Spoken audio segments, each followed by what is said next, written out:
Good evening mga ka-legit Darikans! Welcome back po dito sa ating YouTube channel. Kamusta po kayo? Narito na naman nga po ako, si Gandara, ang inyong ka-legit Darikans na maghahatid sa inyo ng mga latest na update and fresh na balita hinggil po sa TVJ and the legit Darikans. And ang mainit nga po nating pag-uusapan ngayon ay pumapatungkol po sa unang araw ni Atasha sa pag-host sa E80 show after po na siya ay mapakilala bilang bagong mukha or bagong ka-legit Darikans po natin. So, trending na naman nga po sa social media itong si Atasha para po sa kanyang first day.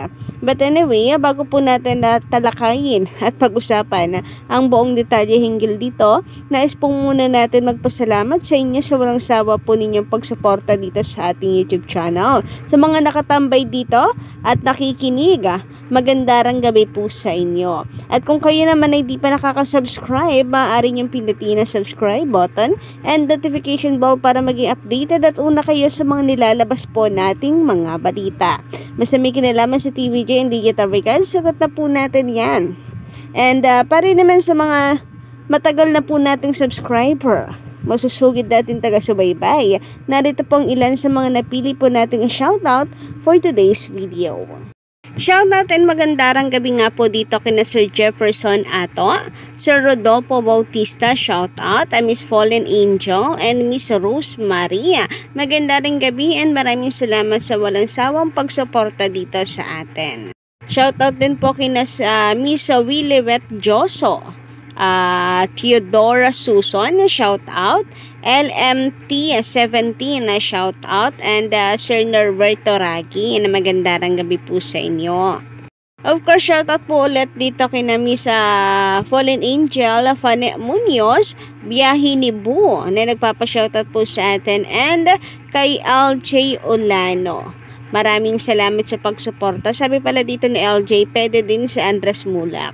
So malaman po natin yan kung sino po itong pero mukhang babae po ang isa pang kapatid nila Ellen. So, parang nakakainip po tuloy na magsabado po ulit para malaman po natin at tayo po ay mabulaga muli sa mga sorpresa ng TVJ.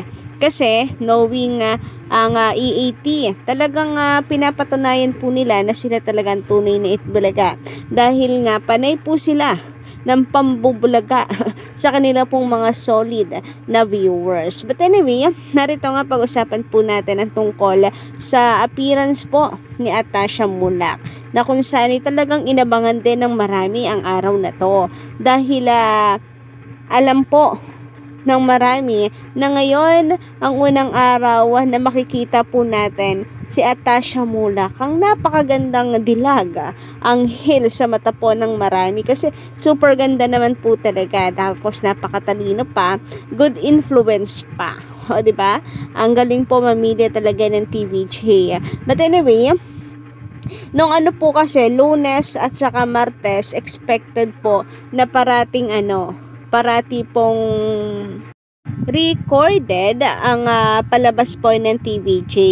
Kaya ngayong araw ay marami po ang nag-abang kung saan nga ba papasok na segment itong si Atasha Mulak.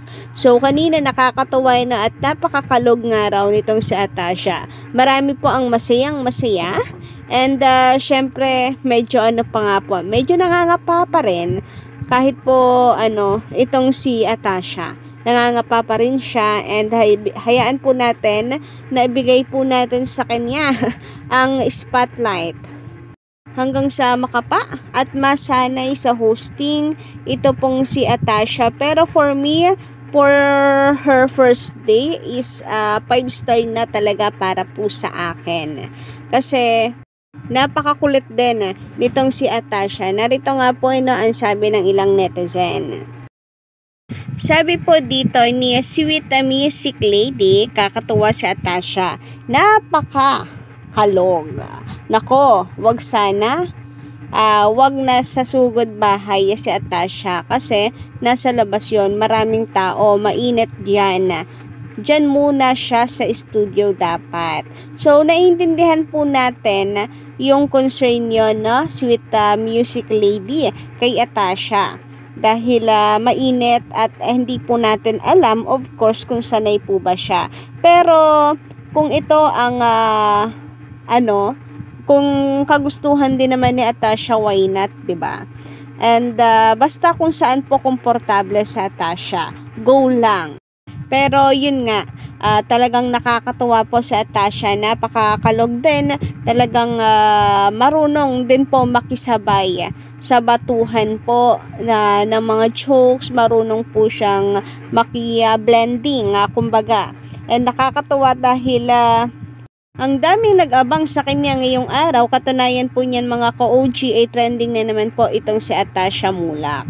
Samantala, sabi naman ni Genesis Castro, iba kasi kapag simple lang yung tao. Marunong makisama sa bawat tao, just like zombie. Kaya bless na bless yung E80. Totoo yan, kapag ka talagang simpleng tao lang, marunong pong makisama, hindi po mahirap na makuha po ang puso ng masa. Kagaya po nila zombie ng Jowa Pau. Talagang lalo po si Mayor Jose. Kita naman po natin kung paano po siya makisama, makibagay sa mga tao. Nakakasalamuha po nila. Ito naman si Zombie. Malakas din po ang yung sense of humor. Then, napakasimple lamang din. Kaya naman hindi tayong tataka na nag-uumapaw po ang blessings sa E80. And lagi pong na number 1 online man or TV ratings. Samantala mga ka-OG, narito naman ang komento po ng ilang netizen hinggil sa mga nakaraan po nating update. So sabi dito, si senior convicted, wala namang ginawa sa Tape Inc. kundi sumahod lang at mangolekta habang tumatakbo ang EB ng TVJ noon. So wala po siyang na pangalan ni user lang ang nakalagay sa kanyang username. But anyway, ayon naman po dito kay Sir Roy Mogol, ang bullet halushos, nasaan yung sinasabi mong inyo ang Itabulaga? Alam nyo namang, nasa korte pa yan. Gamit kayo ng gamit. Kaya siguro hindi kayo humaharap sa korte kasi baka mag-isa kayo sa sarili nyo nga mantika. And talagang kung atin pong titingnan ang komento po ng nakakarami na netizen, mga Pilipino, ay sana nga daw walang gumamit ng Itbulaga. Muna sa ngayon na nasa korte pa. Dapat daw talaga hindi ginagamit ito ng Tape Inc. Kasi hindi pa naman daw po final. Kumbaga nasa korte pa, ipinaglalaban pa po ito ng TVJ. So hanggat magulo, wala munang gagamit. Ang TVJ nga raw po nag-adyas.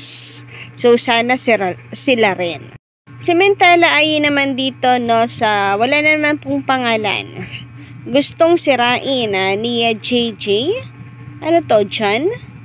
Ay Halusos Brothers pala, JJ Bros. Ang pinaghirapan ng TVJ for 44 years. Sila pa ngayon ang may ganang gumanti. Matapos pakinabangan din nila sa mahabang panahon na wala nga silang ibang produce na show, kundi Itbulaga lang. So, grabe naman, masyado nyo naman pong ni-real talk ang Tape Inc. At anyway, ito nga, sabi po ng mga netizen, hinggil po sa nangyayari ngayon sa Itbulaga na kung saan ay mas marami pa rin ang commercial ng TVJ at malamang baka ganun din po ang commercial ng Showtime sa kanila. Marami din. Kumbaga baka pati sa commercial nangungulela at ang Itbulaga tape. Then sa sponsors wala rin pong casino. So ang say po ng mga netizen ay kung dati kinakatwiran nga po ng Itbulaga or ng Tape Inc. rather, na sila'y nalulugi kaya hindi po napapasahod sa tamang oras at tamang halaga ang mga host ay dahil nga nalulugi. What more daw po ngayon? Noong mga panahon na yon, ang dami pong ang dami pong sponsors. Nakapag down payment pa po for how many years ang ilan sa kanilang big sponsors, and then marami ding commercial. Number 1 sa TV ratings. Kung noon, yung ganon ang performance ng Itbulaga with TVJ ay nalulugi, what more ngayon na talagang bagsak daw po sa commercial and TV ratings and major sponsors. Tapos sasabihin na kaya nagbabawas or nagbabalasa ng mga host ay dahil yung mga host ay tumatanggap na ng mga teleseries or project. Bakit ayaw na lang daw aminin na nagko-cost cutting sila ngayon kasi hindi kinakaya ng budget, lalo pat marami ang nawala din dito sa Tape Inc. Meron pa silang kaso na pagkakagastusan. And take note, naglabas din po sila ng malaking halaga, lalo pat sabi po ni Bossing Vic Soto ay nabayaran or binayaran na daw siya. Maybe pati po ang pati po si Tito Sen at saka si Joey De Leon nabayaran na rin sa utang. So milyon-milyon 'yon at mga ka-OG, mahigit 20 million. Sabi po ni Bossing ay mahigit pa sa 20 million. Kay Joey De Leon lang daw yon yung 20 million na yon. So, meaning, malaking nilabas na pera ng Tape Inc. And then, ngayon, sila po ay lumalaban pa sa korte. Then, patuloy po ang pagpapasahod sa mga host, sa production, sa upa po sa GMA7. Ang dami pong expenses. So, hindi po nila kakayanin kung wala pong major sponsors and TV commercials. So, yun lang po muna ng update natin ngayong gabi. Don't forget to click the subscribe button and notification bell for more updates.